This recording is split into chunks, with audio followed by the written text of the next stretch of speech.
and aligned with the Make in India initiative. Thank you, sir. Thank you so much for giving me time. Thank you, honorable member. Thank you. माननीय सदस्य श्री आदित्य यादव जी। धन्यवाद अध्यक्ष महोदय, आपने मुझे इस महत्वपूर्ण विधेयक पे अपनी बात रखने का मौका दिया।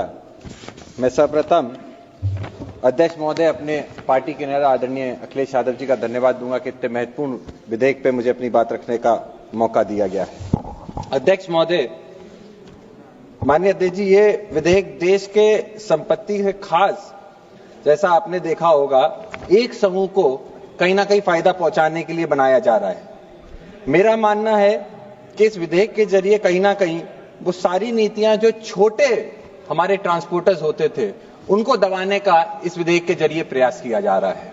हमने पूर्व में भी देखा है कि किस तरीके से 2021 का जो बंदरगाह विधेयक था उसको लाया गया और गुजरात के अंदर जो एक कंपनी है उसी को सीधे तौर पे इसका फायदा देने के लिए वो विधेयक 2021 में लाया गया था। इसी तरीके से आज 2025 के अंदर जो आज ये विधेयक आया है, कहीं ना कहीं ये विधेयक भी राज्य के अंदर जो छोटे ऑपरेटर हैं उनको दबाने का काम करेगा। ये विकास नहीं, ये एकाधिकार का विस्तार है। अध्यक्ष महोदय, इस विधेयक के जरिए कहीं ना कहीं मोनोपोली का भी संभावना दिखाई देती है। जैसा कि 2014 से 2024 तक सिर्फ एक समूह को पूरे बंदरगाह का ट्रांसपोर्टेशन का काम, कार्गो का काम दिया गया। उसका परिणाम यह था कि जहां पे 14 बंदरगाह एक ही समूह के पास देश भर के आते हैं। अभी हमसे पूर्व में वक्ता अपनी बात जब रख रहे थे तो इस बात को उन्होंने कहा कि हमारे देश के बंदरगाह टॉप नंबर पे आते हैं। मैं पूछना चाहूंगा, इन बंदरगाहों में से कौन सा बंदरगाह ऐसा है जो सरकार के नियंत्रण में आता है? वो बंदरगाह खास करके जो निजी हाथों में चले गए हैं, जो बड़े व्यापारियों के और एक खास करके एक ग्रुप के पास चले गए, ये वो सारे बंदरगाह हैं जिनको आप टॉप लिस्ट में रख रहे हैं, लेकिन सरकारी एक भी बंदरगाह नहीं है। साथ ही साथ निजीकरण की तरफ बढ़ते हुए जिस तरीके से शिपिंग को, पोर्ट को ले जाया जा रहा है, हमने देखा है कि किस तरीके से आप लोगों ने जो कर का शेयर था, जो कभी 54% हुआ करता था, उसको घटाकर आज 45% पे लाया गया है। इससे सरकार को हजारों करोड़ का नुकसान हो रहा है, लेकिन फायदा सिर्फ एक पूंजीपति को दिया जा रहा है। अध्यक्ष महोदय, मैं आपसे बोलना चाहूंगा कि इस विधेयक के जरिए कृषि के क्षेत्र में भी कई सारी ऐसी वस्तुएं हैं जिनका एक्सपोर्ट और इंपोर्ट का काम होगा। इसके जरिए कहीं ना कहीं वो एक पूंजीपति या वो एक व्यक्ति या ये प्राइवेट सेक्टर के लोग जो इन पोर्ट्स को चलाएंगे, वो अपने मन मांगने दामों पे इन सारी उपज को बेचने का काम करेंगे। इससे किसान का कोई फायदा नहीं होगा, पूंजीपतियों का फायदा होगा।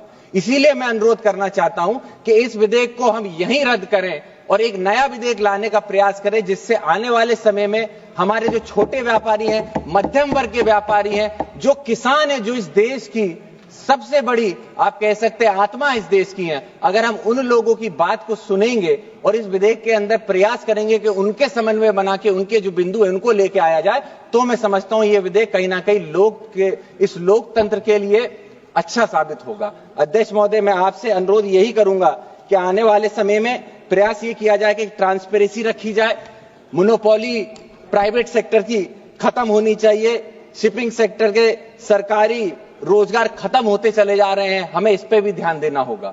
आज प्राइवेट सेक्टर्स पे जो पोर्ट चले गए, आप खुद कल्पना कीजिए, इस देश के पोर्टों में से एक ऐसी कंपनी है जिसके पास 14 पोर्ट्स हैं, 14 पोर्ट्स पे उनकी मोनोपोली चल रही है।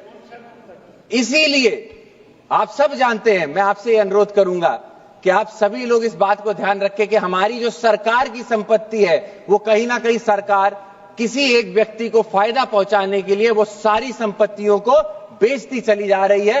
वो पोर्ट जो सरकार को सीधा फायदा दे सकते थे, उनको जानबूझ के लॉस में लाकर सालों साल उसमें लॉस दिखाया गया, और लॉस दिखाने के बाद जब प्राइवेट सेक्टरों को बेचा जाता है तो हजारों करोड़ का प्राइवेट कंपनी को फायदा होता है। क्यों नहीं सरकार खुद इन पोर्टों को स्वयं चलाकर इससे फायदा लेकर जो लोकतंत्र में जो आखिरी पायदान पर खड़ा व्यक्ति है, जिसको हम किसान कहते हैं, गरीब कहते हैं, पिछड़ा कहते हैं, पीडीए का कहते हैं, उसको फायदा देने का काम क्यों नहीं कर रही है। इसलिए मैं अंत में यही कहूंगा कि ये विधेयक को हमें तत्काल रोककर रद्द कर प्रयास करना चाहिए एक नया विधेयक जो आने वाले समय में मध्यम वर्ग के व्यापारी, किसानों को और खास करके छोटे जो हैंडलर्स हैं उन लोगों को फायदा पहुंचा सके, ऐसा होना चाहिए। और ट्रांसपेरेंसी एक बहुत बड़ा सवाल है अध्यक्ष महोदय, ट्रांसपेरेंसी भी इसमें होनी चाहिए। मैं आपका धन्यवाद देता हूं, आपने मुझे अपनी बात रखने का मौका दिया और पार्टी से भी अपने नेता का बहुत बहुत धन्यवाद और बहुत बहुत आभार।